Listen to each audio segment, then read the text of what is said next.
आंचल आंचल का honeymoon honeymoon लगेले बड़ुआ? ब्याह के 1.25 महीना बाद तक लड़की घर से बाहर ना निकले ले तो नहीं सोच कैसे ले बाहर जाके? अरे माई लेकिन ये सब बड़ी पुरान बात है। अब देख ला जमाना कितना बदल गई है। जायदा ना जमाना नहीं के बदलल तो हनी के मन बदल गइल बा। कहीं गैला की कोनो जरूरत नहीं के लेके जो एकरा के कमरा में जरूरत बा। हमनी के लव मैरिज के लगे का मतलब हुई जब हमनी के हनीमून पे ही ना जाइब जा। हमनी के जाइब जा। हमनी के घर में ये सब ना चलेला बुझाइल। एक बार हम मना कही देली ना तो ओकर मतलब ना होला। ए दुल्हन ई हनीमून का होला रे? दादी जी शादी के बाद लड़का लड़की एक के साथे घूमे जाला ओकरे के हनीमून कहल जाला।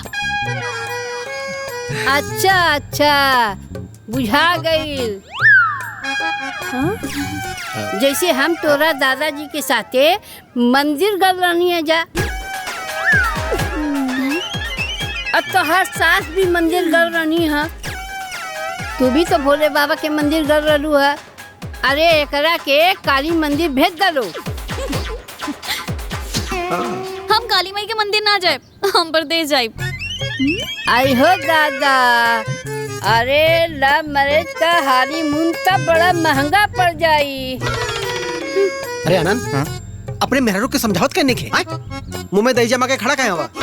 काहे कि जाए के मना तो हमरो है और आओ लोग जाए दी ना हम दोनों के। एकदम बौराई गलवा का। ए हर माई मना करती हो हर बाबूजी मना कर दुवन दोनों पे तू जिद पे अड़ल हुआ। जीतने की जगह हमनी के जाए दी लोग ना। बस अब हम एक शब्द और ना सुनब। कल एक चूल्हा छुआई के रस्म है लेके जाए के रखे कमरा में। हे माई लेकिन हम अरे बोलली ना लेके जाओ। चला चला हाँ चल। यार राउत माई हमारी को बात नहीं की सुनत। माई एकरा तो गुणे सहूरने के ऊपर से घमंड इतना बा। रवो चिंता काहे करता नहीं बाबूनी? अम्मा जी बाड़ी ना सब सिखा दी है। अब हमके चुल्हानी में काम बा जाता नहीं।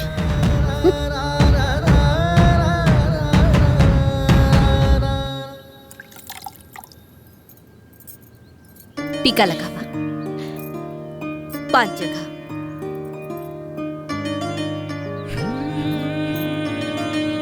अब फूल चढ़ावा। अच्छत दिया दिखा।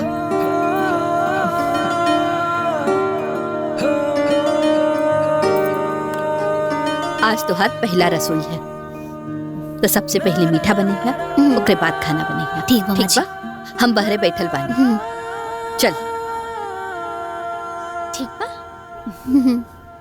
अरे यार ये हम कहाँ फंस गए नी। हाथ तो छुटकी दुल्हन के हाथे का बड़ा बढ़िया बढ़िया खाए के मिली। हाँ तो नेक में अपन कनवा में का दे दिया। चुप। अभी कर का करे हम। का बात है आज तो बड़ा सब खुश लागता। हाँ आनंद बाबू आज छुटकी के चूल्हा छुआई बा ना। हाँ। तो आज छुटकी खाना बना रहल बाड़ी। अच्छा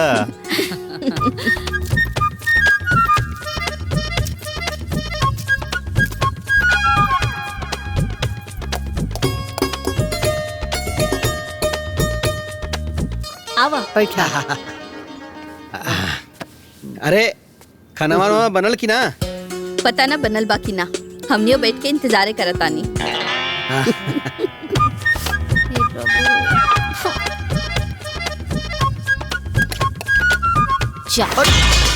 अरे का भाई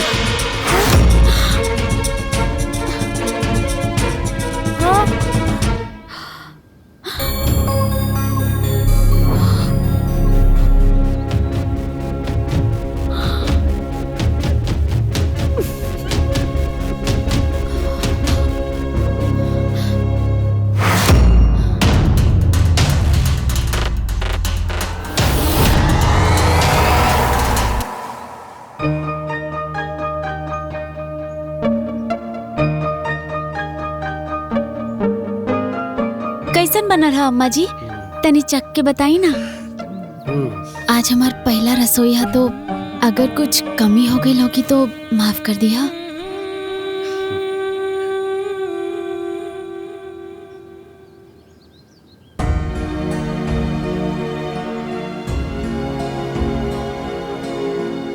ऐसन खाना बनावल जाला।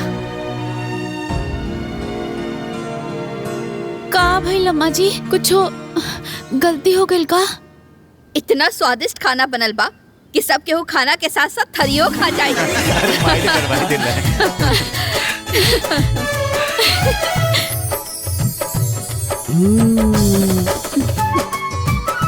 बड़ा लाजवाब खीर बनैले बड़ो दुल्हन।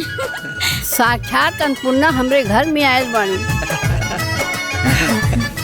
अरे सब कोई हंसत रह जाई का, खाना खाई ना, बहुत स्वादिष्ट बनल बा। अम्मा जी कुछ याद आवता? का तू पहले कहे ना बताई तोहरा के खाना बनावे ना आवेला। हम तो रवा लोग के पहले ही बदले रहनी। हमरा पिज्जा बर्गर चाउमीन बनावे आवेला, खाना बनावे ना आवेला। हाँ हाँ माई, भाभी दिखौती के दिन कहले रहली है कि उनके मैगी चाउमीन बर्गर ये कुल बनावे आवेला। चुप कर। अरे पिज्जा बर्गर चाउमीन से पेट ना भरेला, खाना से पेट भरेला। खाली खाए के हाल जाने लू, बनावे के ना। हम कमाए के हाल जाने नहीं माँ जी। और तो रानी लगा के हम खाना बनवा ले। अपना मम्मी घर आज तक हम रोटी नहीं की बनवले। रवा घर हम बनावते नहीं है, बहुत बड़ बात बा। अरे हमने पे एहसान कैले बाड़ू का। अरे कमाई के हाल हमार बड़कियों जाने ले, बाकी रोकरा की खाना भी बनावे आवेला। बस मम्मी जी, हमार तुलना दीदी से मत करी। हम दीदी नियर अरेंज मैरिज करके नहीं किए, लव मैरिज के लिए बनी। ऊपर से इतना दान दहेज लेके आइल बनी। हमरा से रोटी ना बनी, चाहे केहू खाए चाहे मत खाए। दहेज की खबर हमरा के मत दिखावा। अरे भूख लगला पे खाना खोजेला, पैसा ना। हटी तो रहुआ। का रे तोहरा के ही लव मैरिज के बुखार धैले रहे ना? हाँ आंचल आंचल ए जो आंचल। आंचल के अचरा में छुपा दी है। माई रे, छोटकी बहू जी के तो कुछ बनावे का सहूरो नहीं खे और ऊपर से घमंडियो लागताड़ी। बक कैसे बात करता नहीं रहुआ? अम्मा जी बानी ना, सब सिखा दी। लगत आज खाली पेड़ सूते के पड़ी। ना दादी जी, हम बानी ना, हम बना देता नहीं खाना। बस आधा घंटा रुक जाए। अरे तू तो हमरे घर का अन्नपूर्णा हो। जा दुल्हन जल्दी से बना के लिया वा। ये दादी आ तो के लव मैरिज के कहानी सुनाई है। सुना हुआ तेरा लव मैरिज का? ना बाबू, हमरा के ना सुने के बा। अरे लव मैरिज तो हम अपने आंखों तरे देखतानी। वो तो सही बात, देखता है कौन महल चलो।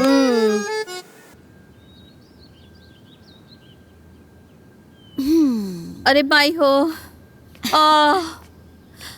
अरे बाप रे। अरे का भइल दादा, काहे कपारे पे हाथ धइ के बैठल बाड़ू? अरे अम्मा जी, पता न का सवेरे से भइल बा। कपार बहुत दुखाता, हमार बहुत दर्द होता। अम्मा जी, राउर माथा में भी अच्छा से तेल लगा दे, कुल दर्द फिर से भाग जाए। अरे ना भौजी, तू दादी का अच्छे से सेवा करा। हम आंचल के बुला लेता नहीं। आंचल माई के कपारे पे तेल लगा दिए हैं। ए आंचल, आंचल तनी बाहरी आवता। काबल जी, आओ देखा ना, माई के कितना कपार दर्द होता। तनी ठंडा तेल ले आके के अच्छे से मालिश कर देना। हाँ ना ना ना, हम ना तेल लगाए। अभी 5 मिनट पहले नेल पॉलिश लगैनी है। और अगर हम माँ जी की तेल लगाए तो हमारा नेल पॉलिश खराब ना हो जाए। हाय देखी था माँ जी। मने माई की तकलीफ से ज्यादा प्यारा तोहरा क्या अपन नेल पॉलिश बा? नेल पॉलिश तो बटले बा, जात नहीं करे हम पंखा में सुखावे, ना तो गर्मी से सब पिघल जाई। ए जी, माँ जी के कपार में रवा तेल लगा दी ना। हे माई, वो सही कहत रहे, उनके नेल पॉलिश खराब हो जाए। हम तारा कपारे पे तेल लगा देता नहीं। चुप कर। आज तक अपने हाथे से एक गिलास पानी न ले ले। हम लव मैरिज के के बाद हमरे कपारे पे तेल लगाई पे भागे जैसे। आंचल, ए आंचल, आंचल तनी सुना तो। माई दे, हम दबा दे। अरे बाप रे। अरे बाप रे। बबनी, हाँ भाभी। हाय ला। अरे ये जूठा बर्तन रख के जात कहाँ बाड़ू? धोई के। हम ना धोब, जे रोज धोवेला उहे धोई। बड़की धोए खातिर बाड़ी और तू खाली खाए खातिर बाड़ू का? स्कूल के भी काम करी, स्कूल से आने के बाद घर के भी काम करी। तोरा इतना ही दीदी से प्यार बना तो खुद बैठी और खुद धोई।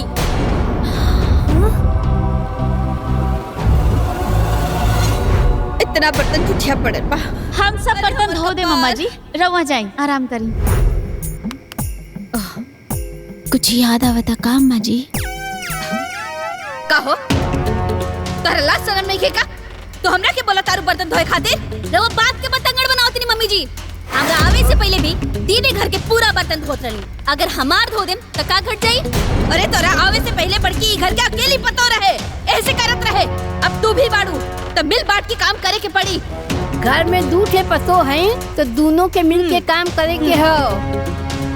अरे सुबह खाना खाते किच-किच करनी, अभी बर्तन धोए खाते किच-किच करता नहीं। हमरा से ये सब ना होई। आज से पहले हम अपना घर में को काम तक नहीं कैले और यहाँ भी ना करब। हम अपन रूम साफ करने नहीं काम बका। तोहरा के खाली अपना से मतलब बाना? तो अपन बर्तन उठा और जाकर के धो। हमार बड़की ना धोई तो झूठ। ए माई काहे बाती बतंगड़ बनाओ ताड़ू? अरे भौजी हमारो पूजा का जूठ बर्तन धोएली कि ना धोएली? इनकर अगर धुल दी हैं तो का घट जाई? हाँ, घट जाई, बहुत कुछ घट जाई। पारुल जेठानी है, अगर जेठानी के बर्ताव ना करती ना तो उन्हें कदा सर पे चढ़ के नाचा मत। सुन, तो हूँ होश में रहो।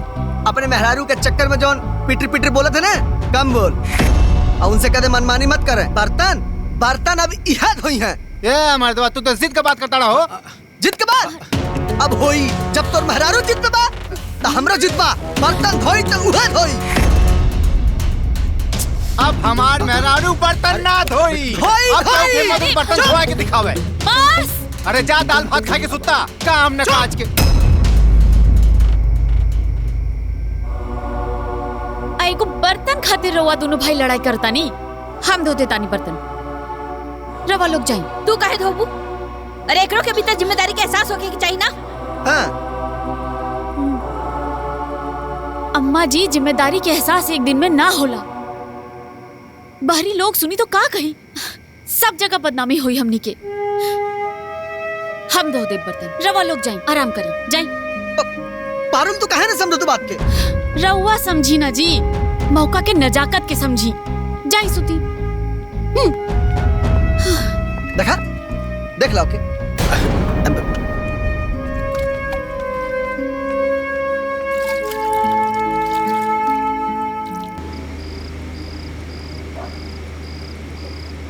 अम्मा जी रउआ एगो बात बताई, जितना लड़की लव मैरिज करके आवेली वो छोटकी नियन घमंडी होले का?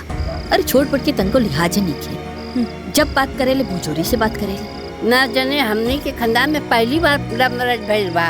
अरे छोटकी से बढ़ के हमार बड़की बिया। छोटकी तो बड़की के पैर के धोनो नहीं खे। हाँ माई, और छोटकी भौजी का मन बिगाड़े में सबसे बड़ा हाथ भैया का। हर बात में उनका साथ देवन है। दादी जी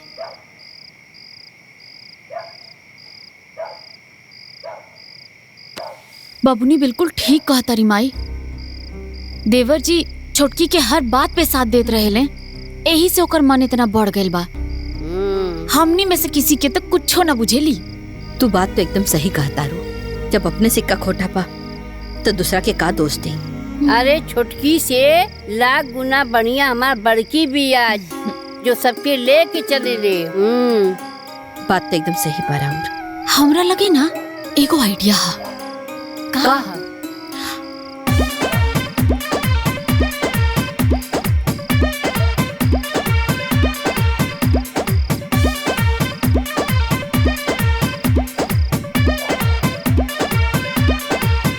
ओकरा बाद तो अम्मा जी सब कुछ सिखाइए दी है।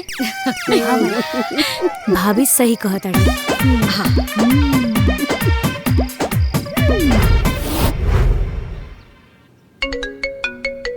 अरे प्रणाम माई। आ खुश रहा बिटिया, कैसन बारू हो?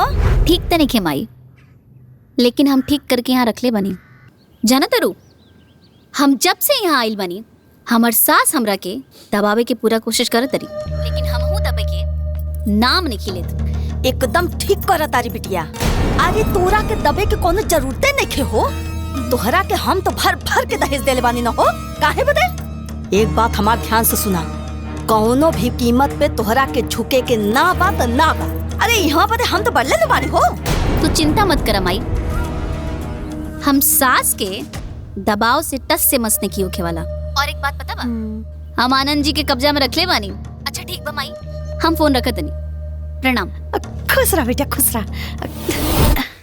भैया हाँ? भैया है ने आवा। का भइल? अरे बोला का भइल? अरे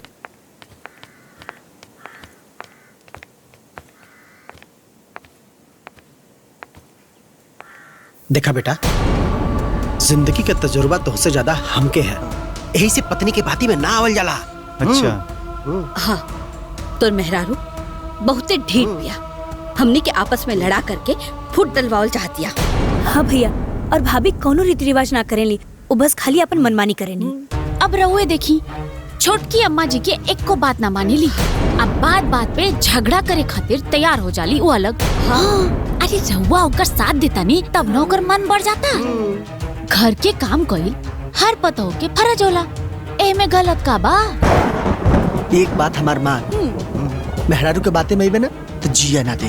हाँ, अगर वो कुछ बोला ना तो सीधे बात कर, तब काबू में आई। अरे काबू का पता तो नहीं खे, बाकी छोटकी जरूर आ गई बिया।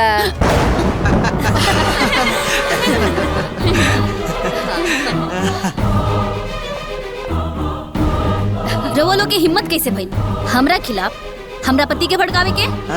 ना ना, हमने भड़कावत नहीं की जा, हमने तो बस ऐसे ही बात करत रहनी जा, है ना?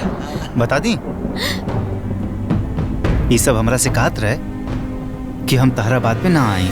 आई हो दादा, अरे ये तो साफे जोरू का गुलाम हो गई रे।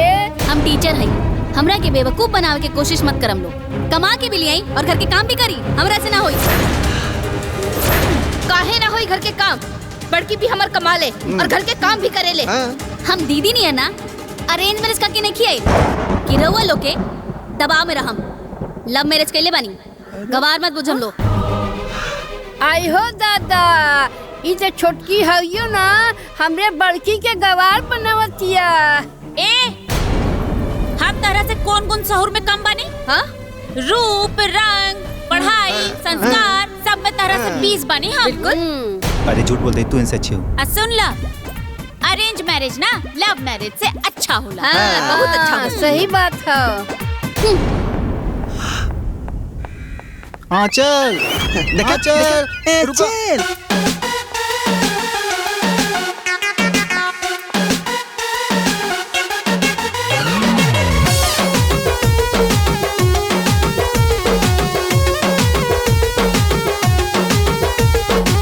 नई हर ससुरा में केहू के दिल न तोड़नी, जैसे लोग कहल वैसे हम तो रहनी।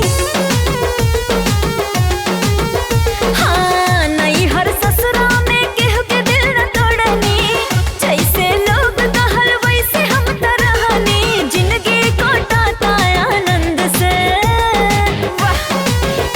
अरे हम ता आइल पानी सबका पसंद से, हम ता आइल पानी सबका पसंद से। राजा जी चाहले हमके, उनके हम चाहली, सेनुर पहिरली उनके तब हम चहकली। जिंदगी काटता आनंद से, अरे हम ता आइली अपना पिया के पसंद से, हम ता आइली अपना सैया के पसंद से।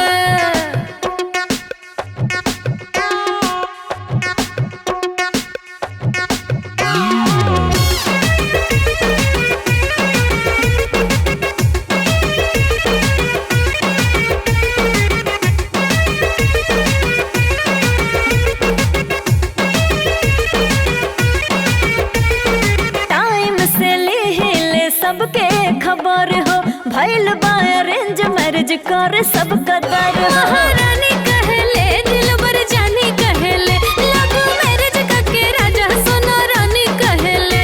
सजल बानी जैसे फूल मकरंद से,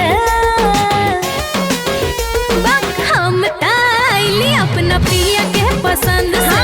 हम ता आइल बानी सबका पसंद से, हम ता आइली अपना पिया के पसंद से। हम ता आइल बानी सबका पसंद से।